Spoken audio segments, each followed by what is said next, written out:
What's up, everybody? Welcome to Podcast Now. I'm Alex, and in this video, I want to give my review score predictions for Justice League. The time is here. I've done review score predictions for a lot of other things. I do it games. Mainly, I do this for games. I've been doing this for about a year, and what I basically do, at least for games, is I go to Metacritic, and I try to predict the average score that critics are going to give it. Okay, and that's what I'm going to do for Justice League. I'm going to predict what I believe. Basically, I'll go with Rotten Tomatoes. So I'm going to predict the Rotten Tomatoes grade based off critics. We can talk about like consumers, probably the people that actually matter in this case, right? And that's probably what most people are even, I think in general, it's what most people care about anyway. So we'll do both. We'll look at what maybe critics will say about it, and I'll predict it. I'll give the score, and I'll give what I think maybe the positives and negatives could be from critics, and then we'll also look at just like you and me, people like us, what may be the average for us as well. If you guys do like this stuff, make sure as always you guys are subscribed. Make sure you guys have the bell icon turned on. I'm going to do a lot of Justice League content over the next several weeks, including when the movie comes out. We'll have loads of content there. On a slightly different note, if you guys want to follow our Twitch channel, we live stream over there. We try to a couple times a week. The link for that is in the description below. All right, let's jump into it. So what's important and what I do tend to do with these kind of things is I look to what happened in the past. Now, lucky enough for us, Justice League has already come out, obviously, and we have numbers basically as like a reference point. So we have 40%. I got a 40% based off of critics, based off of 399 reviews. And again, to say it one more time or to say it maybe slightly different, personally for me, I don't look at scores. Some of my favorite movies of all time have gotten terrible scores on Rotten Tomatoes. They don't include everybody. They include some YouTubers, some not. They include obviously like the New York Times, all the garbage like blue checkmark, sites and publications that really nobody goes to the New York Times for their, and I know I'm just kind of bagging on them. Washington Post, you go to whoever. All these sites that have like their movie divisions, nobody cares. So that's a thing to remember, right? That this is for fun. We're just talking about scores. I don't go watch a movie or play a game based off of scores for the most part. Sometimes maybe for a game I'll look at them, but I really don't care all that much. So we had a 40, and a 71 based off of audience scores, based off of 100,000 plus ratings. I don't know the actual number. I don't even know if it tells you, but 71%. And that kind of is how I feel like everything kind of shook out, right? Nobody really, well, the critics definitely didn't like it. Fans, I think, overwhelmingly were disappointed and not happy. But I will say, and I did make this controversial tweet a few weeks ago, I rewatched Justice League, the 2017 version, and I don't think it's awful. I don't think it's good, but I think it's watchable. And I think a lot of that just comes into and I agree with this. Like, I understand where people come from this. How we view Josh Whedon, how we view how they handled Snyder, all that stuff, right? I think a lot of that comes in. If you watch this movie with zero care, zero expectations, it's definitely watchable. It's not the worst movie ever created, but it's definitely not good, okay? So maybe the audience score is a little high. 71 is a pretty high score, and obviously the critic score is a 40. I normally give myself like a 3 to 4 point range when I do, at least for gaming reviews. I'm going to do the same thing here for movies. I will say that Justice League will get, okay, well, I'm doing this literally on the spot. I'll say a 62 to a 65, somewhere in that range. So 62, 63, 64, 65, one of those scores.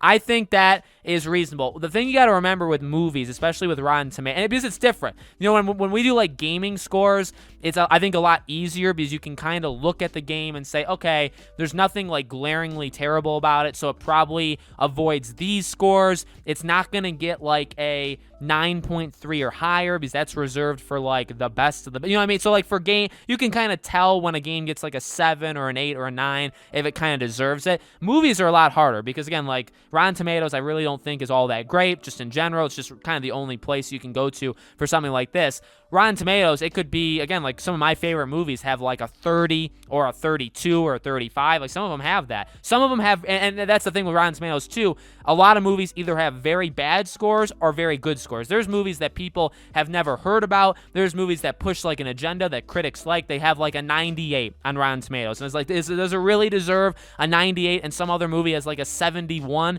No, but they do it anyway. You know what I mean? So it is difficult. I would say somewhere in the low to mid 60s to me makes sense. And why is that? So what are the reasons and what do I think they will say about it? Well, I think just how things shake out the movie will probably be better. Batman vs. Superman, like the Ultimate Edition, is better than the base movie. Now, I still really don't like it, okay? I personally don't believe it adds all that much of, like, good value to it. It definitely adds value, but does it add good value? And again, that's kind of joking aside. Like, it definitely made the movie better. And so I think this Justice League movie will, without a doubt, be better than 2017's, okay? So I think, like, if a critic gives it a lower score, they probably just have a vendetta against Zack Snyder. And that is something to keep in mind. This movie, and I did see this even talk online, the movie could actually be better. Maybe the movie deserves a 7. Maybe the movie deserves an 8. Remember this. Warner Bros. Really doesn't like Zack Snyder. The media, for the most part, really doesn't. Now, yes, there's been positive things here and there. But for the most part,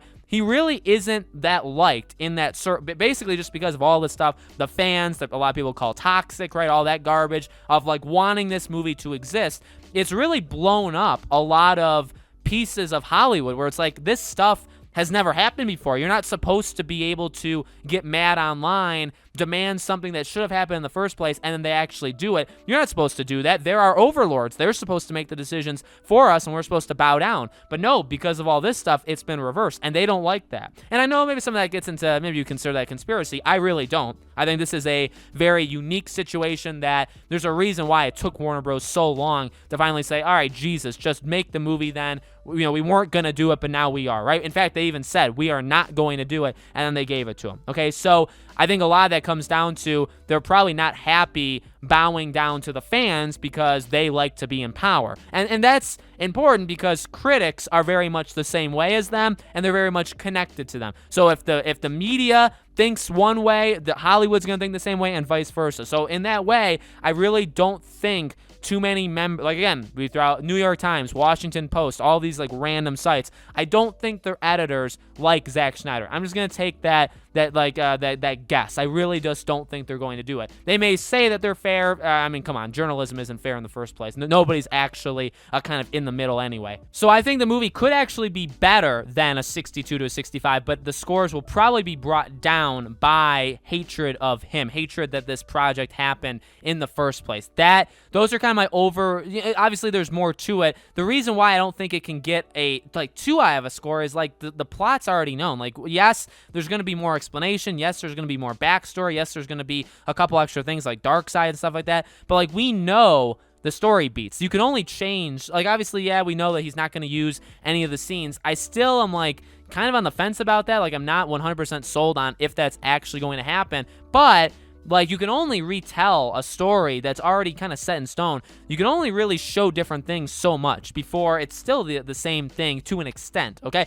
To an extent. Again, I'm not saying this is going to be the exact same movie as Joss Whedon's, but I feel like you can only change it so much. And even like the hype and the stuff that they're pushing for it, yeah, they are pushing that it's a much different thing. I really hope that's true, because if the movie comes out and we watch it, the 4-hour spectacle, and it really does feel very similar, I think a lot of people are going to be very disappointed. So what I will say to end this video, talking about the audience score, I think that solely, I'm not going to even give a prediction, but I will say I think that solely rests on how different it is. So that's actually a pretty good segue.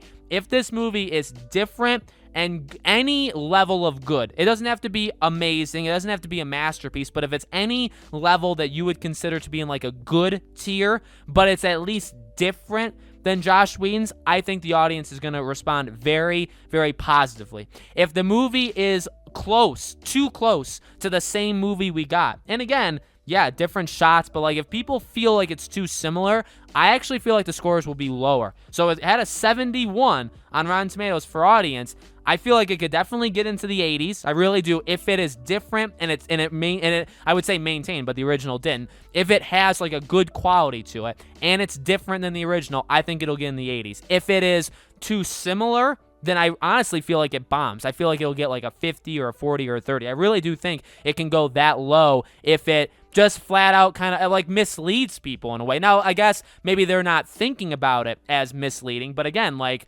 that trailer, especially even that last trailer we just got, like a week or so ago, 2 weeks ago, it was amazing. I said that too. I absolutely love that trailer. But if the movie comes out and Like, those are the only new things, and it still feels too familiar. I really do think people are going to be extremely upset. All right, so let me know, guys, in the comments below. What do you think? What are the scores you think critics will give it? What are the scores you think audiences will give it? Let me know. As always, make sure you guys are subscribed, bell icon turn on. Again, if you guys want to follow me over on Twitch, the link for that is in the description below. More Justice League videos coming. We got a few weeks before the movie comes out. I will cover it after, I'll do a review. We'll talk about the future for Snyder, for DC, all that stuff. So we'll have all those videos right after the movie comes out, okay? So a lot more coverage coming. I hope to see you guys there.